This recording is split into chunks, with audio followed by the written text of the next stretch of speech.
Hello, folks. Welcome to Season 8 of my Thank You Card series. Aussie Stewart, as you know, very grateful that you've tuned in to us here. I want to introduce you to my dear friend, Pat Horne. Pat Knox Horne, mother of one, grandmother of three, and great-grand of two. She was born and still resides in the same apartment in Harlem. And she started as a assistant fashion buyer at Saks, Sears, and JC Penney, later becoming an interior decorator for clients in and out of state, including celebrities such as Danny Glover, to name one. In retirement after 3 marriages, she found the best love of her life. We'll talk about that later.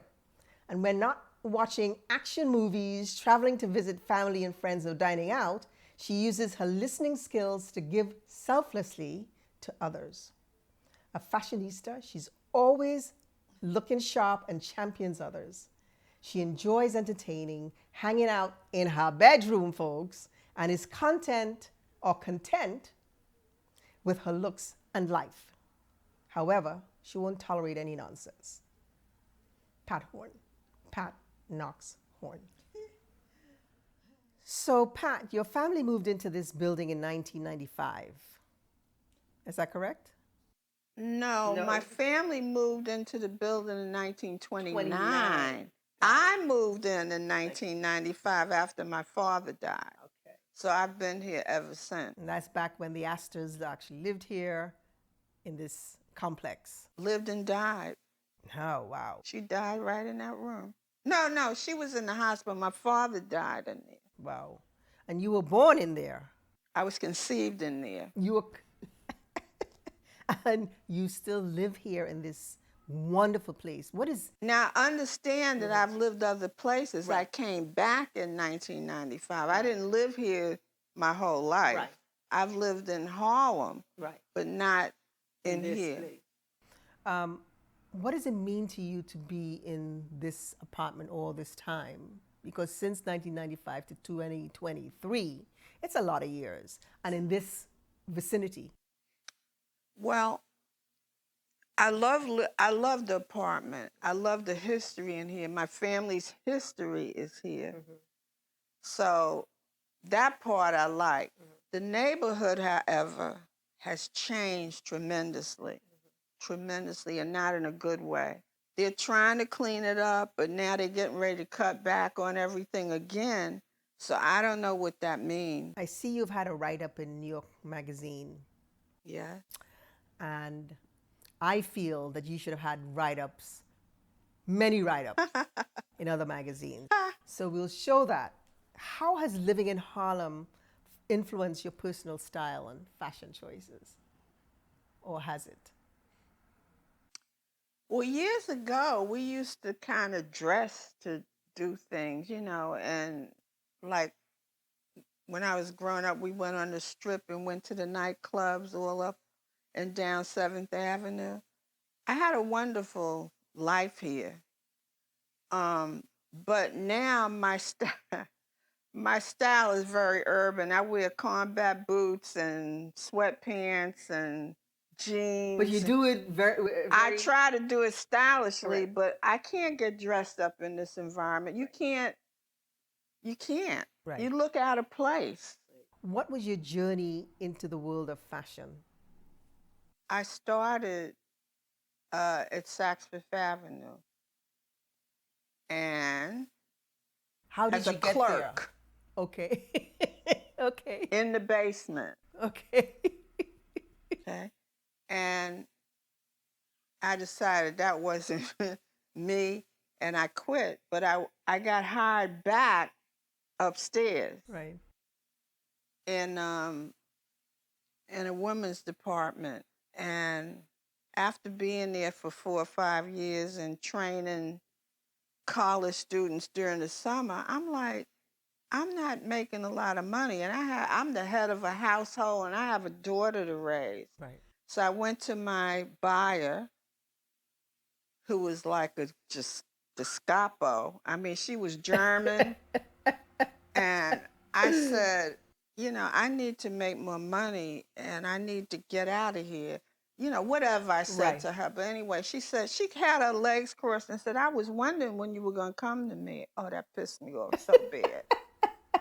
Oh, so I realized that you have to ask for what you want. Nobody's going to give it to you. I immediately went into the training program to become an assistant buyer.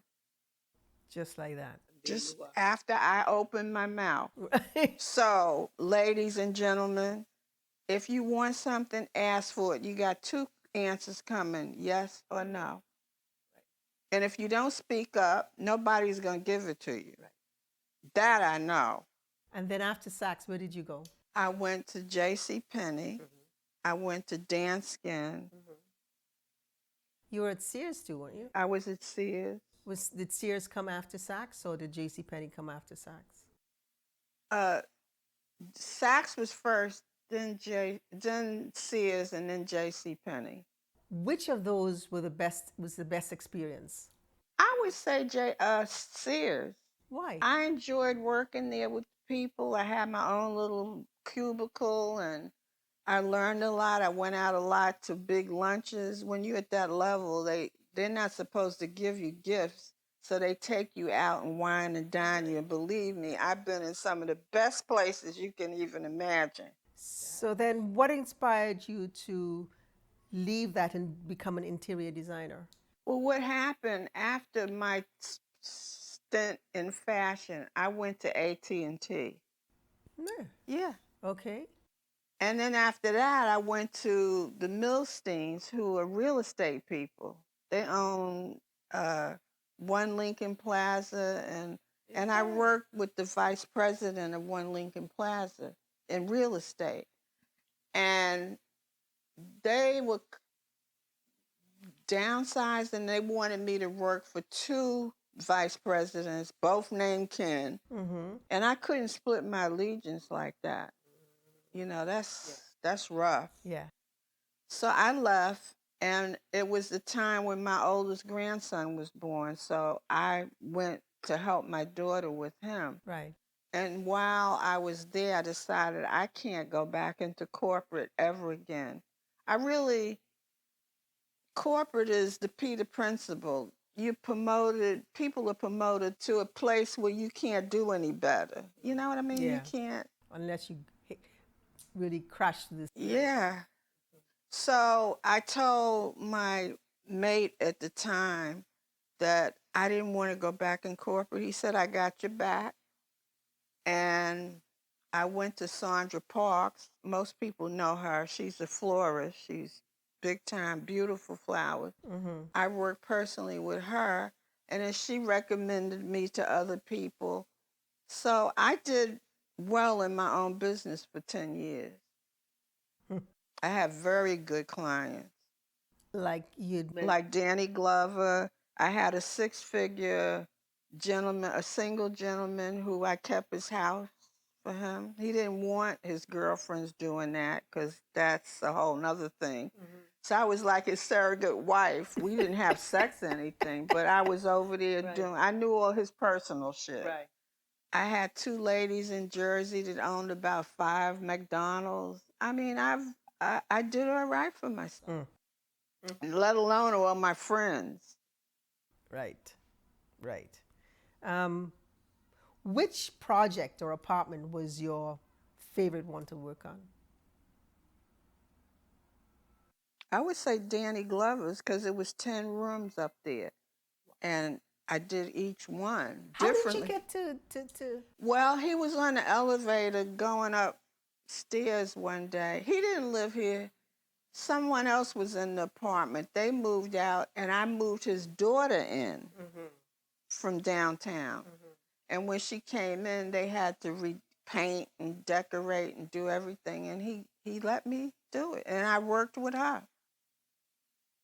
It was wonderful. So at this point, what are you most proud of in your career? Fashion, interior design, Milsteins. That I got through corporate and my own business, and I'm still standing, because to work with other people Yes. can be trying, to say the least. So I'm proud of myself for having gotten through all of that, and I'm still standing. And standing well, I'm going to tell you. What is your most memorable travel experience? I think when I went to Morocco and Spain, Morocco was totally different. I mean, I saw men peeing up against the wall. The place stunk. I couldn't believe it. We were in a room, and I said, "Ma, it smells like piss in here." They moved us, and the next room smelled the same way. I'm like, oh. Okay. But Spain, to me, was great because I had gone, it was my mother and I, we went to the beach, and it was an international group of people there that we got involved with. And it just felt so right, you know? And the sand was black. The sand? Wow. Black, yeah. And we took a ship, from Spain to Morocco, so I passed by the Rock of Gibraltar. I think that's the most memorable one.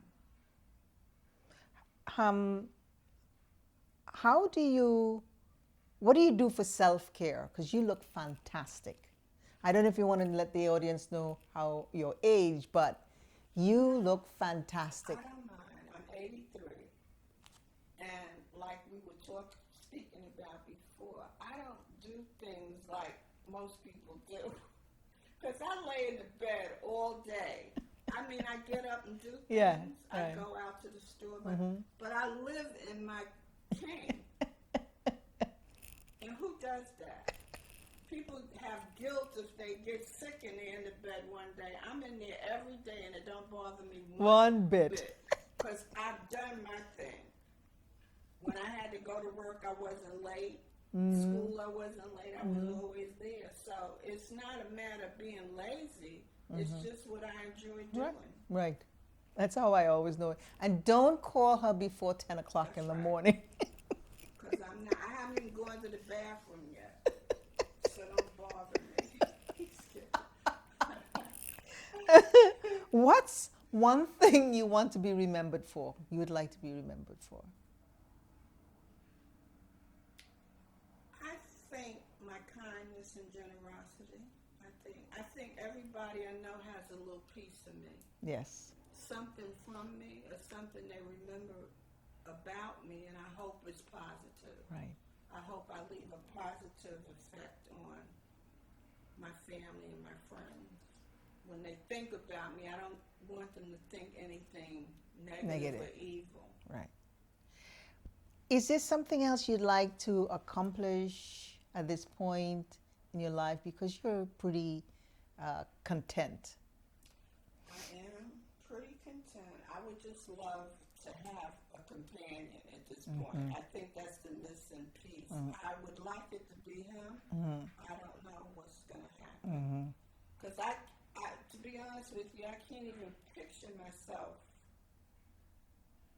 with anyone else because he was like it. You know, he was tall, dark, and handsome,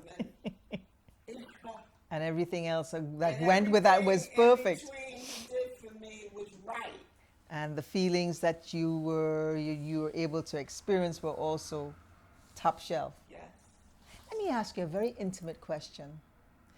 You're in love with someone at your age. Are the feelings sexually, was it better than you had experienced before? Was it, Everything was better than I ever experienced before, including sex at my age. Right. He couldn't believe it, and I couldn't either. Right. But I can't go into detail. Right. Right. But so, yeah. Well, there are. It doesn't matter which age and sex. We were talking about that on the phone.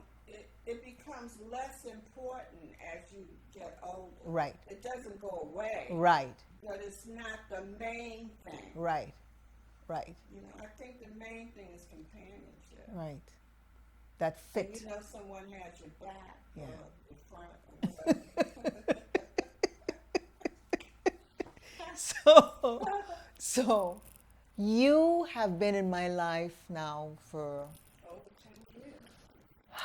yes, and you have not only been in my life, you've been in my life on a number of different levels, a number of different things. You've been there for me when I was going through a lot, and a lot of my valleys and my mountains. And you've been such a positive person in my life in terms of a supporter, always a champion. You've been a champion to me and for me. And so to sit with you had to happen. So Pat, what concerns you about the world today? Oh my God, everything. I watch a lot of programs about the world and people in it and what's going on that most people don't watch. That's the thing. I wish they would. Tell the people where. You have to be on Roku, and then you can get Tubi and Freevee. And those are where the really deep programs are under documentary that you can learn about the history of the United States and who's running the world and all kinds of things that you don't get on the regular channels. What concerns me is really everything, because we're in a tailspin going down as far as I'm concerned. And today on the news, they announced that they're going to cut back 5%, and we're going to feel it and see it. Cut back 5% on the trash collections, on cleaning up, on everything across the board. The cops, no more classes, sanitation. And then it's going to be cut back some more in December. So we're in for a roller coaster ride here. What we're used to is going to go downhill. They just got finished fixing it back up, trying to. And now because of the immigrants, the money is going to them. And we have to cut back on expenses for the communities, which I don't even understand why we're a sanctuary city. Who decided that? Trump, who he has a big following. And he's already telling you yesterday what he's going to do. He's going to round up all the immigrants and put them in. He's going to stop this. He's going to stop that. We're going to be in a dictatorship. And if people vote him in, I don't know. I may have to go someplace else because the way things are going around here. I would go to my daughter's, and it's not really my kind of lifestyle, but to get out of this. What's the upside of the COVID years for you? The upside. There have been a lot of lows. Has there been any kind of upside? Well, when my boyfriend got stuck here for 3 months, that was an upside. That was good. But other than that, I mean, I'm glad it's kind of past and we don't have to be isolated anymore. But I don't think it's going anywhere. And you know where that started. As a devoted mother and grandmother, what's the most important advice you would give to someone starting a family today? To raise your children, to let them know what's going on in this world and prepare them to function in it. And I think that's what my grandson and his wife are doing with my great-grandchildren, because they're exposing them to everything. And these children have to compete with the other people. And you have to prepare your children for that. When I was raised, that wasn't going on. You know, it was culture shock when I went downtown to high school, but I got it together. Because you can feel inferior when you walk into a situation that you've never been in and everybody else looks different Correct. from you. Correct. And what you've been used to. So you have to kind of prepare your children for that without scaring them to death. Right. How do you balance your desire to give back to your community and help others with taking care of your, of their personal needs and goals? Well, it's usually on an individual level rather than a community level. I think I help people individually, and that's what I do. I try to do. What advice would you give others who struggle with self-care, self-esteem and self-care? Well, I think you have to do a lot of reading, studying about that and just kind of, like I said, be still and look into yourself. I mean, what else can you do? Or have someone who you go to, like a therapist or a reader or whatever, to help you along. Because I don't think we can do it ourselves alone. Right. You need outside influences to help you get through who you are. And from your experiences, mostly is how you find out who you are. Whether you can overcome what's going on with someone else or some situation, how you get out of it, how you maneuver. What piece of advice would you give someone, a woman living in these times? First of all, I think you have to love yourself, or learn to love yourself before you can love anybody else. And what people do to you, especially the opposite sex, you have to be strong. You have to stand up for yourself and not let it take you down, because that's what happened to me. I mean, I've had 3 marriages and all of them failed. And you wonder, is it my fault that I make the wrong choice? What? Each of them were different, in a different way. But you have to stand strong. That's all I can say. I mean, I don't think anyone's told me anything that I do or don't do. I can't recall anyone saying anything to me that impacted my life like that. But but your thing is know thyself. No, that's self. That's the first. God first, whoever you are second, and everybody else take a number. That's right. And on that, we shall call it a day. Thank you, thank you, thank you, thank you, thank you, thank you, thank you, thank you, thank you. You're welcome, you're welcome, you're welcome. And thank you for even choosing me to do this. How could I not? I don't know. I didn't think about that. You're such a champion in my life. You're so full of love. Thank you. Just there. Thank you. You know? We could not speak for a little while and then we are. And then it's like, same, right back. there was a sisterhood that we, So thank you for allowing us to shine light on you. And to be in your life right now, too, is just a wonderful thing. Well, you just stay there, okay? Thank you. Don't go away. And for our audience, thank you for joining us today. This is Miss Pat Horne, Pat Knox Horne. And thank you for tuning in. And thanks to Cheese and the OTC team. And please care to share. And when you're on your beat, stay on the sunny, sunny side of the street safely. Be health conscious, kind to one another. And don't forget to give thanks for the little and big gifts as we strive through and to this beautiful life. Till the next. Love you. Wow.